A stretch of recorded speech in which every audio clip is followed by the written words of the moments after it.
온 185 이제 막바지 식재하는 날입니다. 온 185에 대해서 제가 1년간 지켜본 결과에 대해서 말씀을 해드리겠습니다. 상당히 중요한 내용이니까 잘 듣고 온 185 재배하시는 분들에게 큰 도움이 됐으면 합니다. 바로 여기 있는 이 품종이 온 185입니다. 제가 온 185를 1월 3일 날 옥천의 묘목시장에서 한 그루를 사다 해발고드 80m에다 재배를 해서 관찰을 했습니다. 그때 이제 세 그루를 사서 제가 동영상 계속 올렸듯이 온 185, 간액, 진연 45 이렇게 세 그루를 놓고서 관찰을 했는데 올해 기준 4월 5일 날 이게 새순이 나왔습니다. 그러면 올해의 4월 12, 13 요때가 이제 영상 2도까지 떨어지는 이쪽 날씨였습니다. 이쪽 논산의 날씨였습니다.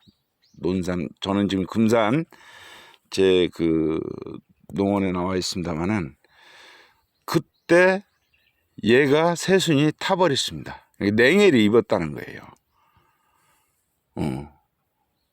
근데 왜 제가 온 185를 다시 선정하게 됐냐면 온 185를 저지대에서 여러분들이 만약에 재배를 하신다라고 하면 온 185 그 주변으로 약 1m씩 열 반사 단열재를 덮어 주십시오. 그러면 3월 중순서부터 우리나라는 온도가 20도 이렇게 이제 표준 온도가 20도까지 올라가지 않습니까? 그럼 얘가 뿌리 활동을 해서 새순이 일찍 나온다는 게요. 그럼 이거 외에 간액 그리고 진연 45 그 다음에 열린과 풍요는 얘보다 새순이 약 한 12일 정도 후에 나오더라고요. 온 185는 4월 5일 날 나와서 냉해를 입었고 나머지는 냉해를 입지 않았습니다. 물론 4월 20일 정도에 날씨가 떨어졌다라고 하면 또 냉해를 입었겠죠.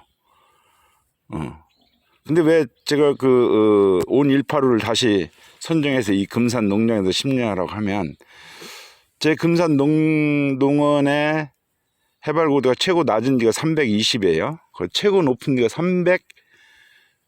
396m예요. 그래서 이 품종은 340m 이상의 고지에다 심기 위해서 이곳을 선정을 했습니다. 자료를 여러 가지를 보고 한다 하더라도 이 온 185가 때깔이 좋고 크기는 다 거기서 거기입니다만은 때깔이 좋고 외성호도로서 그런 자료를 봤기 때문에 이것을 갖고 왔는데 그럼 340m의 고지에다 심으면 어떤 현상이 벌어질까? 제가 보기에는 지상 100m가 높을수록 온도는 0.65도 낮아진다고 했잖아요. 그럼 340에 제가 재배했던 데가 80이니까 빼면은 260m 고도를 높여준 게예요. 260도를 고도를 높여줬다고 하면 80도 온도보다 약 한 1.7도 정도 낮지 않겠냐. 왜냐면 153m 지상으로 올라갈수록 온도가 1도씩 떨어지니까 240m니까 약 한 1.7도 정도 더 낮지 않느냐. 그러면 얘가 이쪽으로 왔을 때 요게 꽃이 피는 시점은 제가 보기에는 뭐 한 보름 이상 늦지 않겠냐. 그러니까 우리나라 기온으로 봤을 때 4월 20일 20일경에 얘는 꽃이 피지 않았겠냐. 올해 같은 경우. 근데 4월 25일보다도 더 늦다라고 제가 판단되는 게 뭐냐면, 제가 이 벌목을 할 때 참 잘했던 게 뭐냐면, 이 산을 보시다시피 여기 저 방풍망을 줬잖아요. 지금 9시 10분인데 아직 해가 저쪽에 떠서 아직 그늘이 져서 이쪽은 좀 더 그늘이잖아요. 예. 이게 참나무들이 크기가 뭐 40m, 50m 이렇게 커요. 예. 이 방풍망을 줬다라는 게요. 그러니까 햇빛을 이렇게 받지 못하니까 제가 보기에는 올해 기준 4월 20일 넘어 4월 25일 정도 새순이 발화하지 않을까라는 생각을 합니다. 그래서 이제 산에 호두농원을 조성하고자 하시는 분들은 이 방풍망을 이 그늘지게 거리를 약 한 50m 정도 떼서 벌목을 하는 게 좋을 것 같아요. 왜냐하면 여름에 강풍이 분다 하더라도, 태풍이 온다 하더라도 바람막이를 해줘서 이 나무가 뽑혀나가지 않도록 하는 방법인 것 같아요. 우리가 이제 이렇게 봤을 때 유튜브로 보면은 뭐 태풍이 왔을 때 막 이 외성우드들이 다 쓰러져 넘어지잖아요. 그것을 방지하기 위해서도 제가 이렇게 그냥 방풍망을 놔줬던 게 참으로 잘했다, 이런 생각을 합니다.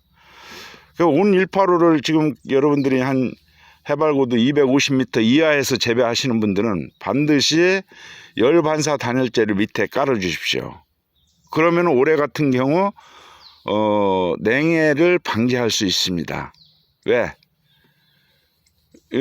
우리가 4월 초에 3월 중순에 20도가 된다 하더라도 그 열반사 밑에 온도는 어느 정도가 되냐면은 약한 20도일 때 한 15도 정도가 나와요. 그리고 이 나무로부터 한 1.2m에서 1.5m까지는 외부용 수성 페인트를 칠해 주십시오. 그러면 발화가 제가 보기에는 보름 이상 늦게 나오지 않겠냐, 이렇게 제가 1년 동안 지켜본 결과 그렇게 말씀드릴 수가 있습니다. 우리 산에서 이제 심는 데 필요한 것은 요 미니 꽃갱이, 그 다음에 미니 삽, 뭐 장갑이야 항상 끼고 하는 거니까 요 두 개면 아주 산에서 심는데 최고 장땡입니다. 장땡. 산팔강땡입니다. 산팔강땡. 아주 좋습니다. 이 미니 꽃갱이가, 꽃갱이 큰 거 막 들고 다닐라 무거운 거 내리칠 것도 없고, 요 미니 꽃갱이도 잘 들어요. 뭐 깊이 한 30cm까지는 쑥쑥 팝니다. 근데 삽으로 그 흙을 걷어낸 다음에 이 묘목을 식재하는데 상당히 좋더라고요. 그래서 온 185 우리가 이제 제가 냉해 피해 총정리를 6월 8일 날짜인가 이렇게 올린 게 있는데, 거기에 보면은 제가 분명히 말씀을 드린 게 뭐냐면, 묘목 식재를 할 때 우리 고객들이 선호하고 하는 것은 뭐냐, 첫 번째가 저는 때깔이라고 봅니다. 색깔. 호두 색깔. 호두 색깔이 정말 얼마나 거무잡잡하지 않고 좀 회색을 띤 그런 색깔을 첫 번째 선호한다라고 봐요. 두 번째가 대가입니다. 호두의 크기입니다. 그 다음에 세 번째는 까서 먹어봐야 하니까 고소함. 요 세 가지를 갖추면 돼요. 그래서 그 세 가지를 갖추는데, 이게 지금 현재 이제 식재하는 방법에 있어서도 우리가 이제 어떤 모든 것은 분산해서 재배를 해야 하잖아요. 분산, 뭐 우리가 이제 어떤 금융권에서는 분산 투자해라, 뭐 달걀을 뭐 한 바구니에 담지 말아라, 이런 말 표현이 있지 않습니까? 바로 그것을 적용해야 됩니다. 하이 리스크 하이 리턴이라고 했죠. 위험이 많으면 그만큼 수익이 크게 들어오는데 그런 나무도 선택을 한다고요. 오늘 1파는 바로 하이 리스크, 그 다음에 이것은 제가 보기엔 수익은 미디엄이라고 봐요. 미디엄 리턴으로 봐요. 이런 식재를 해야 되는 거고, 또 우리가 이제 냉해피해가 상당히 위험하지 않습니까? 냉해피해 요 관계로 봤을 때 일단은 새순이 늦게 나오는 게 냉해피해를 방지하는 첫 번째 지름길이라고 제가 반드시 분명히 말씀드렸어요. 새순이 늦게 나와야 냉해를 입지 않습니다. 그 다음에 이제 냉해보다도 무서운 게 고온폐라고 했잖아요. 예. 제가 이 오늘 185를 놓고서 7월 중순이 넘으니까 이파리가 옐로우닝하, 그 다음에 다크닝하 이 현상이 오는 게요. 그래서 급히 그 열반사 단열재를 밑에다 깔아줬습니다. 그랬더니 그 열반사 단열재를 깔았더니 그 상태로 그대로 지금의 이 사온 것처럼 이파리가 이렇게 몇 개가 달려 있어요. 절대로 고온폐를 입지 않았다라는 겁니다. 그러니까 그 열반사 단열재를 활용하지 않으면, 열반사 단열재 외에도 뭐 집에서 가정에서 몇 그루 심는 사람들은 종이박스를 이용하라고 했잖아요. 두꺼운 종이박스를 이용하라고 했잖아요. 그것을 밑에다 깔아주는 겁니다. 그러면 냉해 방지 및 고온폐도 방지할 수 있다. 더불어 그 주변에는 잡초가 올라오지 않기 때문에 뭐 풀 걱정도 하지 않아도 된다. 이렇게 보면 돼요. 대략 인전 그 온 185에 대해서 제가 묘목 장사들도 있고 또 사서 재배하시는 분들 피해를 줄이기 위해서 제가 1년간 관찰한 결과와 그 방지법을 반드시, 방지법에 대해서 좀 말씀드렸는데, 다시 강조해도 지나침이 없다라고 하는 것은, 가정에서 온 185를 재배하시는 분들, 해발고도가 250m 이하에서 재배하시는 분들은 제 유튜브를 본 이상 지금 당장 나가서 철무점에 가서 그 열반사 단열재 사다가 그 주변을 1m를 깔아주라.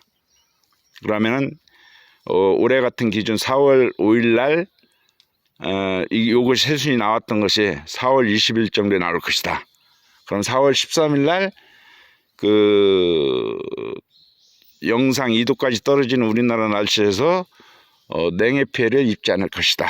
그리고 7월달, 8월달, 9월달 이 온대 식물들은 35도가 넘으면 고온 피해를 입는데, 바로 그 표준 온도는 지상으로부터 1.5m를 온도를 제가 얘기하지 않습니까? 그럼 1.5m 밑에 땅 바로 위 지표면 온도는 52, 3도로 가리킨다. 그래서 그 열반사 밑에 온도는 약 한 41도로 가리킨다.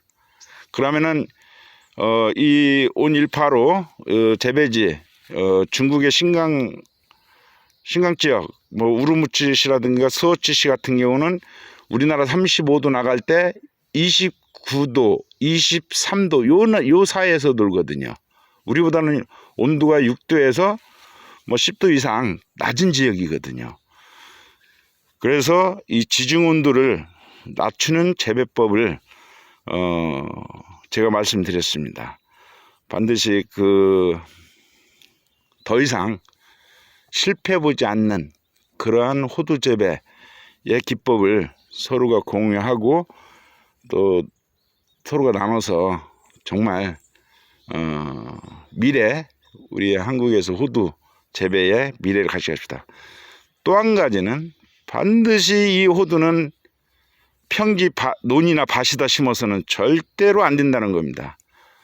첫 해하고 2해째, 3년째는 자라나는 거라도 5년째는 다 죽습니다.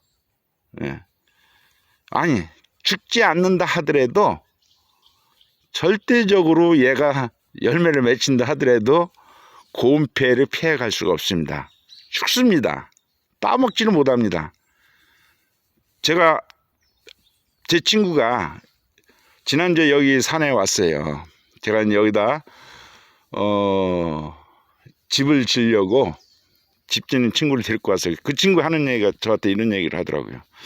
야, 왜 호두를 해? 아니, 나 농약도 못하고 이게 가장 간편해서 좀 이거 좀 하려고야. 가장 쉽게 재배하는 것 같아요. 이게 단순하게 얘기했어. 그랬더니 저한테, 야 인마, 그럼 나한테 물어봐야지 네가 호두 재배를 한다고. 그래가지고 왜? 그랬더니 제 친구의 친구가 2,000평의 밭에 호두나무를 심었답니다. 4년 됐답니다. 4년 동안 그걸 관리를 했는데 호두가 죽어나가더라는 게, 호두나무가 열지도 않고. 그래서 그 친구는 폐가 망신했다고 하더라고요. 자기한테 그러더래요. 나는 호두 때문에 폐가 망신했다야. 그러면 호두 사람들이 심으라고 해서 그 4년 동안 그거 하느라고 아무것도 못하고 그거 관리하느라고 폐가 망신했다야. 그러면서 효도 묘목상을 패 죽이고 싶다고 하더라. 이 얘기를 하더라고 저한테. 그래. 글쎄 뭐 자기 책임이지 뭐. 자기가 알아서 선택해야지. 누가 하락해서 하냐. 물론 나도 여기서는 지금 반반을 생각한다. 망해도 할 수 없는 거고 안 되면 마는 거지 뭐 어떻게 하냐. 이런 얘기를 했으니까 너도 나중에 그 소리 하지 말고 더 이상 여기서 진행하지 말라는 게요. 그냥 여기다 더덕씨나 뿌려놓고 도라지씨나 뿌려놓고 친구들 와서 따먹게 하는 좋은 그 행동이나 하라는 게요. 그러나 그 친구도 이제 호두에 대해서 잘 모르니까 하는 얘기고, 저도 몰라요. 제 유튜브에 올리시는 분들도 5년 동안에 열정을 가지고 호두 재배를 했다. 그러나 지금은 좀 열정이 식은 게 아니라 포기할 단계다. 이런 얘기를 해요. 제가 역부로 이 금산에 온 이유는 바로 이겁니다.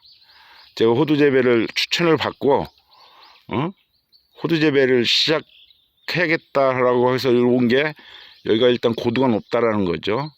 여기도 한 100m만 더 높았으면 좋았을 텐데 그렇지 못한 게 좀 아쉬운데, 그나마 그래도 이러한 지금 9시가 훨씬 넘었는데도 햇빛이 지금 두르지 않고 이렇게 참나무라든가 이렇게 40-50m짜리 나무들이 쫙 있기 때문에 한가득 희망을 가지고 이리 왔습니다. 온 185에 대해서 정말 많이들 재배하시는데 제가 말씀드린 거 유념해서 관리하시면 되겠습니다. 그럼 이 심는 장면도 한번 제가 산발이를 안 갖고 와서 찍지는 못하겠습니다. 하여튼 온 185 재배법에서 이것은 새순이 빨리 나온다. 다른 품종에 비해서 한 열흘 정도 빨리 나온다. 그걸 방지하기 위해서는 열반사 단열재로 반드시 사방 1m로 쭉 깔아줘라. 그러면 새순이 늦게 나와서 냉해 피해를 한 열흘 이상 지연할 수가 있고, 그 다음에 또한 이것은 여러 사람이 증명을 한 게요. 올해 이제 제 고온 피해 방지법을 사람들이 실천하고 전화를 많이 주셨어요. 당신 하라는 대로 했더니 그 이상의 더 옐로우잉아, 그 다음에 다킹아 현상이 벌어지지 않고 그대로 있다. 고맙다라는 전화를 많이 받았기 때문에 여름에도 고온 피해를 방지할 수 있다. 이 점 꼭 말씀드리고 싶어서 오늘 이렇게 촬영했습니다. 묘목을 여러분들이 구입을 할 때 묘목 판매상들이 묘목을 재배해서 판매하는 사람들이 여러분들의 농원에 대해서 물어보고 품종을 선정해 주던가요? 그렇지 않습니다. 여러분들이 품종을 선택해서 나 그냥 이거 심을 거야, 다 똑같은 줄 알고, 대략 이제 저도 이제 1년밖에 안 됐기 때문에 그냥 거기서 파니까 그런 것도 심어야겠다 라는 마음을 갖고 품종 선택을 했듯이 여러분도 마찬가지일 거랍니다. 마찬가지 거라 생각을 합니다. 이게 외성호두예요? 예, 그냥 사다가 심을 겁니다. 반드시 그 호두만큼은 내 농장에 맞는 품종을 선택해야 됩니다. 그렇지 않고서는 실패해 보는 확률이 높다라는 게예요. 첫 번째로 새순이 늦게 나오는 것을 선정하라 라고 했지 않습니까? 그 다음에 새순이 좀 일찍 나오는 것은 어떻게 대처를 해야 되는가? 그래서 새순을 늦게 나오게 하는 방법은 무엇일까? 이것을 고려해야 된다는 게예요. 묘목상들은 팔기만 하면 돼요. 자기 묘목 팔기만 하면 돼요. 한 농장에 최소한 프로테이지를 4종류 이상 끌고 가라고 여러 번 말씀드렸잖아요. 그래야 그 열매 착화율이 높아서 많은 열매를 맺히지 않습니까? 우리가 이제 뭐 자웅동숙 뭐 이런 얘기를 해서 동시에 핀다라는 표현을 다 합니다만은 그래도 뭐 자성수, 웅화선수 뭐 이런 품종들을 서로 골고루, 우리는 전문가가 아니기 때문에 여러분들 정확하게 언제 어떤 품종이 언제 수컷이 피고 암컷이 피고 이 품종은 수컷이 언제 피고 뭐 이거 다 알지 못하잖아요. 이거 전문가 뭐 각 여러 가지 품종을 선택해서 면밀히 관찰하지 않고서는 그걸 파악한 사람이 없어요. 그래서 품종을 다양하게 끌고 가라는 거고요. 저도 모르니까 품종을 다양하게 끌고 가라고 표현을 해드리는 거고요. 그러나 우리가 이제 묘목상들 보면은 이제 품종 하나, 둘 이렇게 놓고서 판매를 한단 말이에요. 그게 바로 실패의 첫 번째 지름길이라는 거예요. 내 농원에 맞는 품종을 선택을 해야 된다라는 거예요. 그래서 제가 올해 이제 유튜브 시작하면서 처음 하면서도 제 유튜브 내용이 좀 과학적이다라는 표현을 많이 들었는데 제가 과학적으로 하지 않고서는 재배를 못한다라고 저는 판단을 한 게 이게. 왜냐하면 이 호두는 우리나라가 남방 한계선입니다. 예, 남방 한계선이에요. 우리보다도 고도가 솔직히 말해서 뭐 500km 위 지방, 그다음에 해발 고도도 막 1000m 되는 데서 재배하는 것이 우리나라 와서 이게 재배가 되겠냐고 이거. 그러니까 맨날 그 냉해 피해 있고 고온 피해 있고 이란단 말이죠. 그래서 그걸 방지하기 위해서 제가 여러 가지 방법을 썼던 건데, 무엇보다도 묘목상들은 묘목을 팔으면 그걸로 끝나니까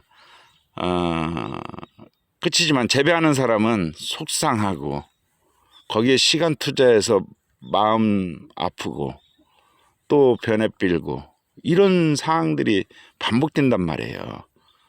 그래서 항상 묘목 선택할 때는 신중하게 선택을 하고 내 농원에 맞는 품종을 선택을 하고 그 다음에 내 농원에 맞게 재배하는 기법도 연구하면서 해야 되지 않느냐 이렇게 생각을 합니다.